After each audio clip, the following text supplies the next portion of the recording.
why do you think your son is conservative? I have no clue. I'll let him answer that question. That's a bad answer. Hold on a second. You as a father should listen to your son. You shouldn't say, hold on a second. I listen to him all the time. But hold on, but then you just said you don't know. I don't know where he went so bad. I mean, come on. It's like, I don't know where he went wrong. I don't know how he went off the rails. Would the smarter of the two like to chime in here? Yeah.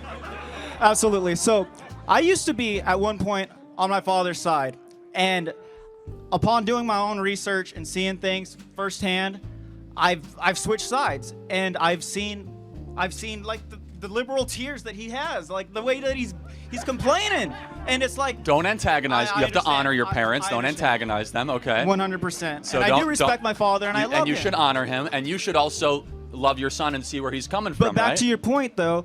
We talk every day about politics to the point where it's divided us. And so for him to say that he does not know where I stand is So let me ask you, why do you think your father is a liberal? Let me ask you. Okay, this is why I know he's a liberal. Because he voted for Kamala Harris, and he didn't even know why. Do you think that maybe he wants to believe government will do good? Maybe that's... Of course. Okay, is that a good answer? Yes, sir. Now, maybe your son is going more conservative because he thinks government hasn't done a lot of good. Is that maybe a fair, charitable interpretation? That makes relative sense. Okay, so now we're getting somewhere. So you guys have a generational divide. You look at government as being probably a force for good. He's grown up in a circumstance where he's seen government declare wars and do a lot of nonsense like the Iraq War. He's not in his head.